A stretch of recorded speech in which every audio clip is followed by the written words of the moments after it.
E nós vamos meditar nesta noite, nesse tema tão importante, descobrindo a alegria do Evangelho. A gente vai passear na carta de Paulo aos Filipenses e vamos refletir sobre essa tão importante mensagem, porque nós, como família de Deus, como corpo de Cristo, nós temos uma mensagem. A nossa mensagem é o Evangelho. Evangelho significa boas novas. E essas boas notícias, elas se referem àquilo que Deus fez por nós, a expressão do amor dele. Nós vamos celebrar a ceia após essa reflexão, justamente porque hoje nós vamos aqui como igreja, como comunidade, refletir e trazer à nossa memória a importância do sacrifício de Jesus por nós. Ele nos fez família, Ele nos fez corpo, Ele é o cabeça da igreja, e nós estamos ligados uns com os outros, sendo direcionados e guiados pelo nosso Mestre, amém? Então nós vamos passear sobre ali na carta aos Filipenses. E por quê? Porque Filipenses é chamada a carta da alegria.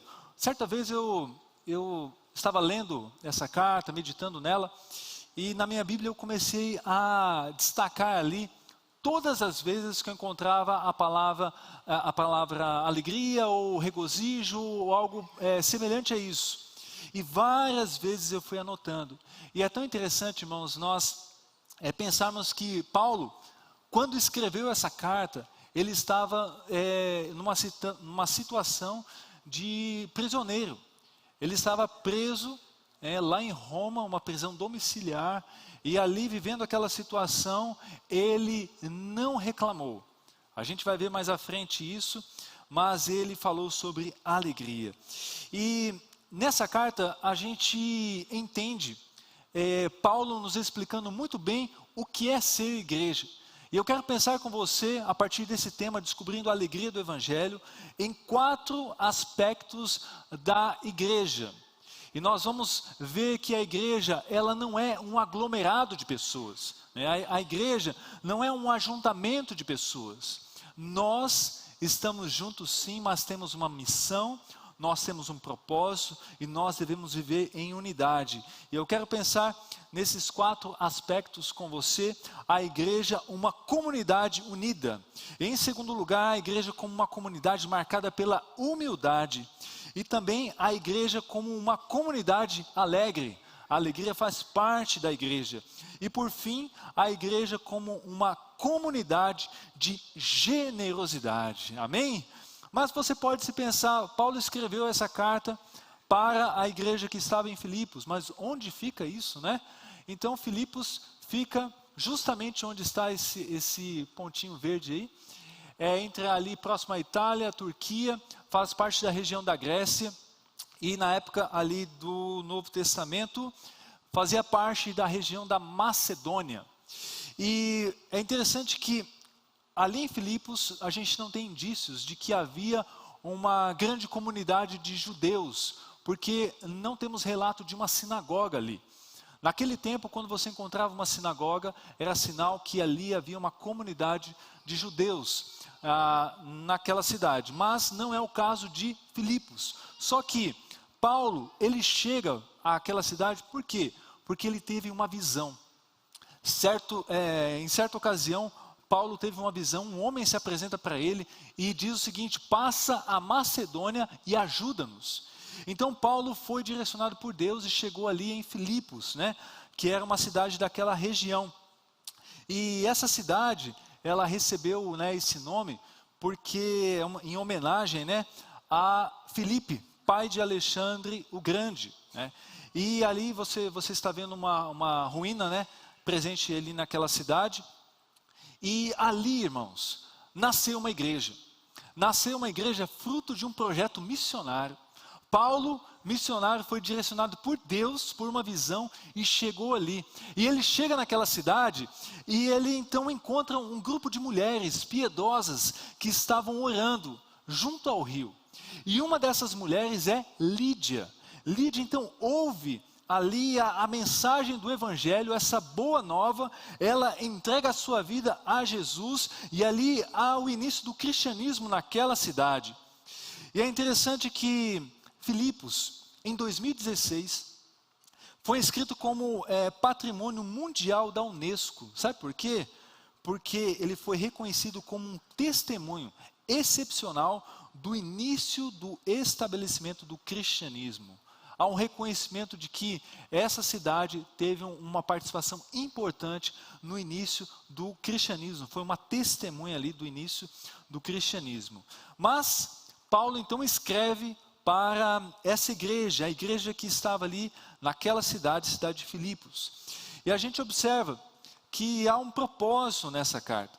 E Paulo então escreve porque ele havia recebido uma ajuda daqueles irmãos. Aquela igreja, após a sua formação, após um tempo, eles sentem, esse desejo de ajudar Paulo no ministério que ele estava desenvolvendo. Ali naquela situação, como prisioneiro, então aquela igreja se mobiliza e envia uma oferta para Paulo. E Paulo então, numa atitude de gratidão, ele então escreve para aqueles irmãos. Mas não apenas isso. A gente também identifica que através daquela carta, Paulo também queria corrigir algumas irregularidades que estavam acontecendo naquela igreja. A primeira delas é a tristeza que estava encontrando espaço na vida daqueles irmãos. Sabe por quê? Eles estavam tristes pela situação de Paulo. E porque a prisão de Paulo estava se prolongando. E eles aparentemente acreditavam que ele seria solto. Mas isso não aconteceu. E havia uma tristeza que estava ganhando espaço na vida daquela comunidade. Então Paulo escreve para fazer com que aqueles irmãos olhassem a situação dele de uma outra perspectiva. E Paulo fala, olha, a minha prisão, ela está contribuindo para o avanço do evangelho. Mas além disso, havia também uma divisão naquela igreja. Duas pessoas ali, duas irmãs, estavam vivendo um conflito, uma contenda. E Paulo também fala e adverte, olha, vocês precisam resolver essa situação. Além disso, havia também a presença, mais uma vez, de pessoas que estavam ali atrapalhando o desenvolvimento daquela igreja. Durante toda a vida de Paulo, ele sempre teve que lidar com pessoas que se levantavam para desvirtuar o trabalho que ele estava fazendo. Então, ele escreve essa carta, uma carta de 4 capítulos, mas com uma mensagem muito profunda e válida para os dias de hoje. Então, quero pensar com você, em primeiro lugar, sobre a igreja, uma comunidade unida. A igreja como uma comunidade unida. E aqui nesse ponto, eu quero ler com você, primeiramente, uma passagem que está em Efésios, capítulo 4, a partir do versículo 1. Paulo também, escrevendo esse texto, ele diz o seguinte, um texto que nos leva a pensar sobre a importância da unidade na igreja. Diz assim, portanto, como prisioneiro no Senhor, suplico-lhes que vivam de modo digno do chamado que receberam. Sejam sempre humildes, amáveis, tolerando pacientemente uns aos outros em amor. Façam todo o possível para se manterem unidos no Espírito, ligados pelo vínculo da paz, pois há um só corpo e um só Espírito, assim como vocês foram chamados para uma só esperança. Amém? Irmãos, nós temos, como família de Deus, como corpo de Cristo, uma responsabilidade de trabalhar pela nossa unidade. Você tem essa responsabilidade, eu tenho essa responsabilidade. E nós precisamos cuidar para que nós sejamos uma comunidade unida, porque essa é a mensagem de Cristo para nós. Ele não iniciou a igreja para que vivêssemos divididos, sendo direcionados ou deixando que os conflitos falem mais alto. Mas Cristo nos formou como um corpo, para que nós possamos viver unidos. Então Paulo faz aqui um apelo emotivo. E eu quero que você acompanhe comigo o texto que está na carta aos Filipenses, no capítulo 2, a partir do versículo 1 até o versículo 4. Paulo começa fazendo várias perguntas. E ele diz assim, há alguma motivação por estar em Cristo? Há alguma consolação que vem do amor? Há alguma comunhão no Espírito? Há alguma compaixão e afeição? Então completem minha alegria, concordando sinceramente uns com os outros, amando-se mutuamente e trabalhando juntos com a mesma forma de pensar em um só propósito. Olhe as advertências. Não sejam egoístas, nem tentem impressionar ninguém. Sejam humildes e considerem os outros mais importantes que vocês. Não procurem apenas os próprios interesses, mas preocupem-se também com os interesses alheios. Quantas orientações nós temos aqui, irmãos, acerca da importância da unidade na igreja. É essa advertência para não termos um coração ou uma postura egoísta. E a gente tem que se cuidar, porque às vezes nós queremos que somente a nossa vontade seja feita. Mas igreja é ambiente onde nós temos um Senhor. Nós oramos, olha, Pai, seja feita a tua vontade. E nós temos que lutar para que haja um ambiente de unidade entre nós. E nós vamos ser então chamados por Deus a sermos humildes, a considerarmos o nosso próximo mais importante do que nós. A não ficarmos olhando apenas os nossos interesses, mas também estarmos atentos e nos preocuparmos com os interesses alheios. Essa é a vida que nós devemos buscar. Então, Paulo faz uma advertência acerca desse tema da unidade, sobre um problema que estava acontecendo ali com duas irmãs naquela igreja. Filipenses 4:2 diz o seguinte, olha o apelo de Paulo: agora suplico a Evódia e a Sintique, essas duas irmãs, tendo em vista que estão no Senhor, resolvam o seu desentendimento. Resolvam o seu desentendimento. Há uma outra versão que fala que elas já estavam com Paulo desde o início. E a gente não sabe o que aconteceu, qual era a contenda, qual era o conflito. Quem sabe, às vezes, um desejo por uma posição na igreja, algum tipo de cargo, alguma coisa assim. A gente não sabe. Mas havia uma contenda entre elas. Algo aconteceu que rompeu a unidade, que minou ali a unidade daquela igreja. E então, através disso, Paulo aqui nos alerta e nos faz esse chamado: olha, nós devemos ter um ambiente de reconciliação. Os conflitos, eles vão acontecer. A gente é família.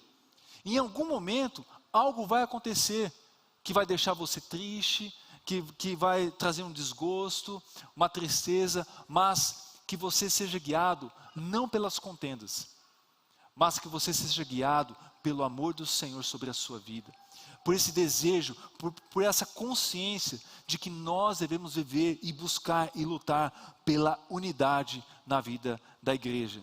Por isso eu quero que você pense nessa seguinte frase, olha, saia da raia da competição.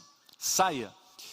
Esses dias atrás eu vi um post do pastor Ronaldo Lidório, missionário, e ele fazia esse alerta: olha, igreja não é lugar de competição, igreja é lugar de unidade.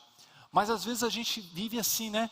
A gente perde essa noção e começa a entrar em disputas, né? Uns com os outros, para ver quem é que chega primeiro, para ver quem tem o melhor desempenho.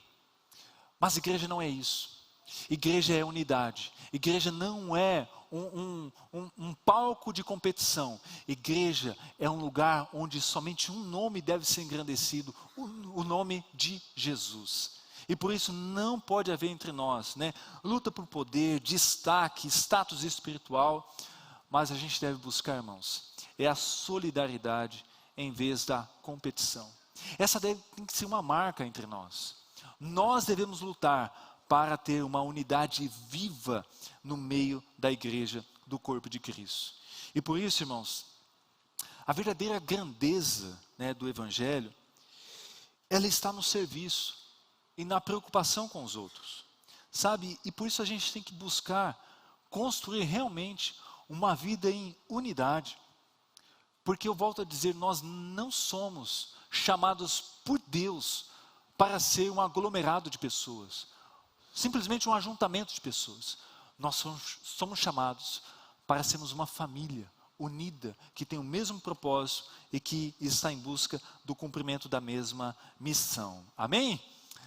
Em segundo lugar, essa carta aos Filipenses nos ensina que a igreja é uma comunidade de humildade.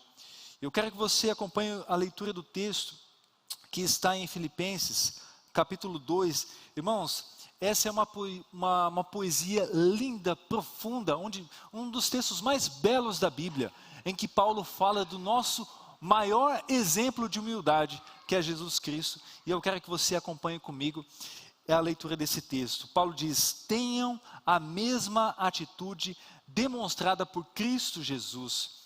Embora sendo Deus, não considerou que ser igual a Deus fosse algo a que devesse se apegar. Em vez disso, esvaziou-se a si mesmo, assumiu a posição de escravo e nasceu como ser humano. Quando veio em forma humana, humilhou-se e foi obediente até a morte, e morte de cruz. Por isso Deus o elevou ao lugar de mais alta honra. Ele deu o nome que está acima de todos os nomes, para que ao nome de Jesus todo joelho se dobre, nos céus, na terra e debaixo da terra, e toda língua declare que Jesus Cristo é Senhor, para a glória de Deus o Pai. Amém? Aplauda esse nome, o nome que está acima de todo nome.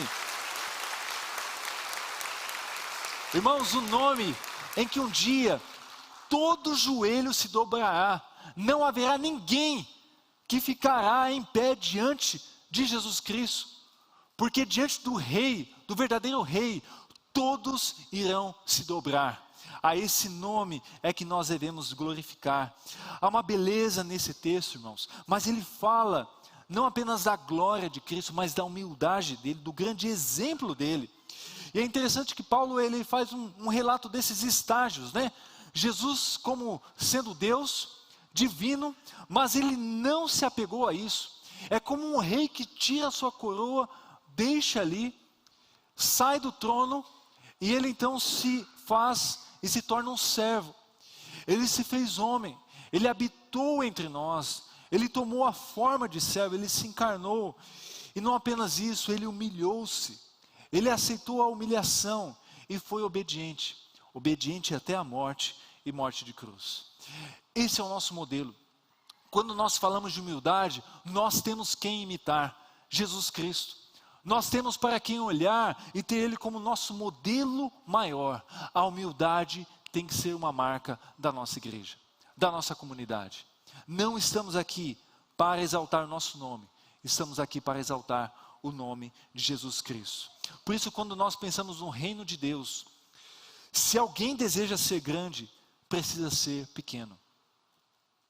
No cristianismo, a grandeza está no serviço e não no domínio. A grandeza do reino de Deus está no serviço e não no domínio.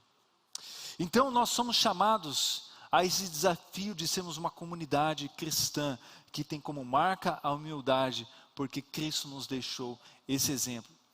Por isso, aqui eu quero chamar a atenção para que a gente não tenha uma mentalidade de que igreja é um espaço onde eu vou, eu recebo, eu sou abençoado, mas eu me afasto e me retenho, e não me coloco à disposição para servir.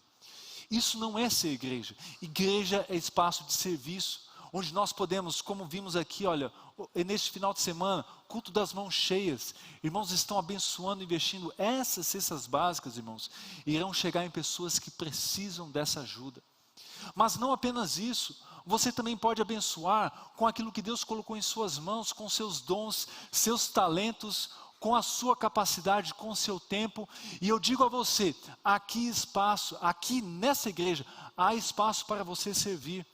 Se você é membro da Primeira Batista, e talvez você pense, essa igreja é grande e aqui eu não tenho como servir, eu quero dizer a você, aqui há espaço sim. E se você deseja ajudar e servir em alguma área da igreja, entre em contato conosco. Como? Pelo nosso Fale Conosco. Mande uma mensagem no nosso WhatsApp, 67 3041 4444, e fale assim: olha, eu quero servir, como é que eu posso ajudar? E você será orientado sobre isso, porque a igreja é comunidade de serviço. Você pode ajudar. Tudo que você está vendo aqui foram mãos que se colocaram à disposição. Aqui nós temos, irmãos, essa decoração todo mês, uma decoração linda feita aqui, são mãos que se colocam para servir. Nós somos aqui direcionados num louvor, num momento tão lindo de adoração, de gratidão a Deus, com irmãos que estão servindo. E você também pode servir, e Deus será glorificado através da sua vida. Mas, irmãos, a igreja é uma comunidade unida, uma comunidade humilde, mas também uma comunidade alegre. A alegria deve ser uma marca na vida da igreja. E em Filipenses capítulo 3, versículo 1, Paulo fala assim: por fim, meus irmãos, alegrem-se no Senhor. E como eu disse, a alegria é um tema da carta aos Filipenses. E é interessante que Paulo, ele está numa situação como um prisioneiro. Ele não nega isso, mas ele não se queixa disso. Antes ele fala assim: olha, a minha prisão está contribuindo para o avanço do Evangelho. E ele fala para os irmãos: alegrem-se no Senhor. Talvez o mais natural seria aquela igreja, os irmãos de Filipos escreverem para Paulo e falar: Paulo, olha, você está numa situação complicada, mas tem alegria no Senhor. Mas é o contrário.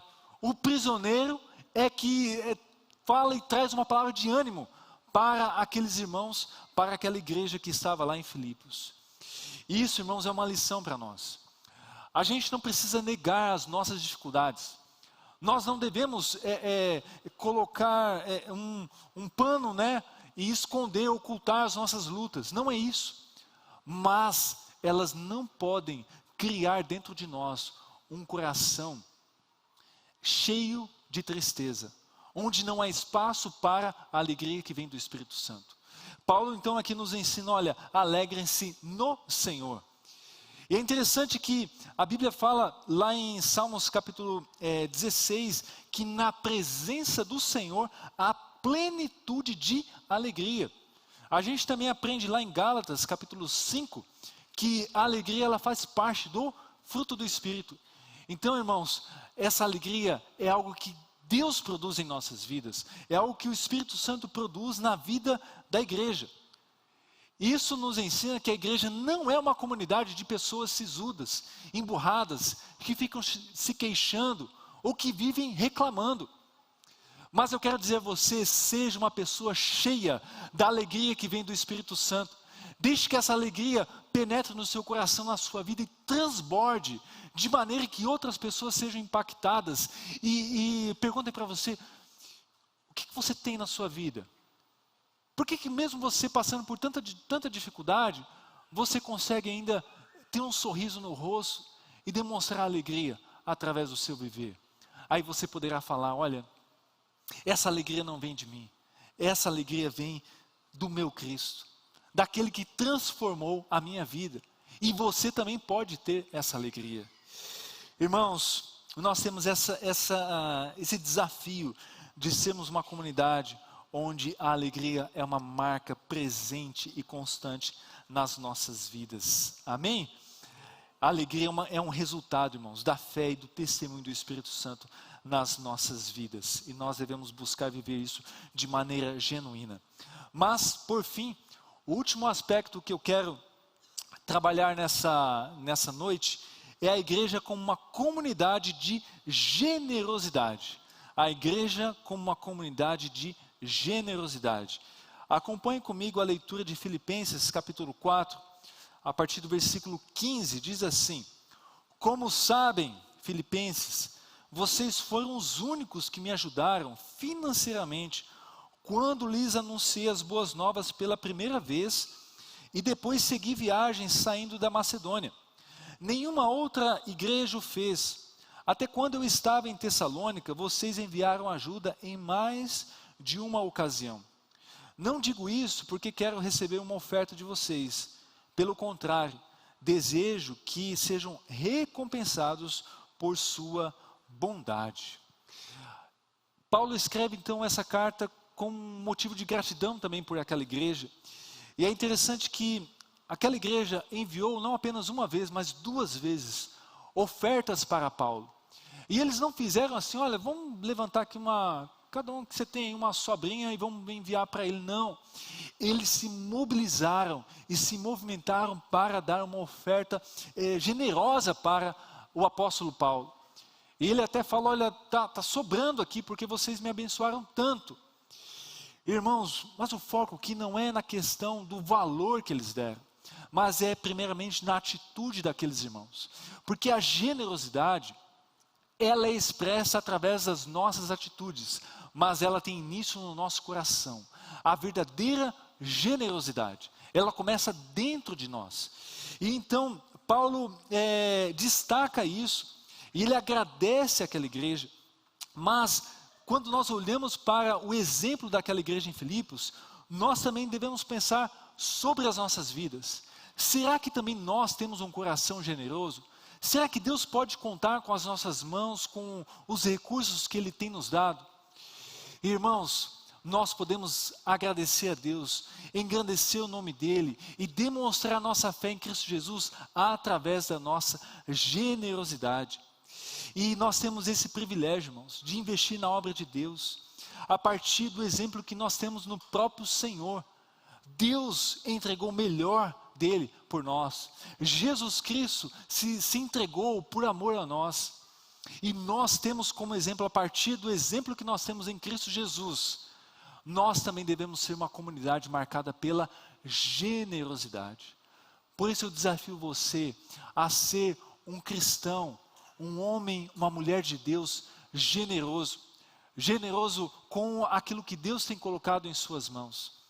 E você pode servir, como disse, de diversas maneiras, mas não retenha, ou não se coloque numa posição em que você pode chegar, fazer parte da igreja, ser abençoado, mas quando você tem a oportunidade, você se coloca numa posição e não ajuda. Mas a partir de hoje, peça a Deus e diga, Senhor, eu quero ter um coração generoso. Eu quero que a minha família seja generosa. Eu quero que a minha igreja seja generosa, porque o Senhor será glorificado nisso. Por fim, irmãos, nós aprendemos aqui através da carta aos Filipenses tantas lições, mas a gente aprende aqui acerca da igreja que nós, e eu falo como nós como Primeira Batista, nós devemos lutar para sermos uma comunidade unida, para que entre nós, se houver conflitos, que eles sejam resolvidos, se houver contendas, que elas sejam perdoadas, para que nós possamos permanecer sempre unidos, e que nós sejamos também uma comunidade marcada pela humildade, uma comunidade que não busca reconhecimento, que ninguém busque lutar por posição ou por status, mas que nós possamos ser humildes, porque temos um modelo de humildade que é Cristo Jesus. E que sejamos marcados pela alegria, a alegria que vem do Espírito Santo, e que sejamos uma comunidade generosa. Amém?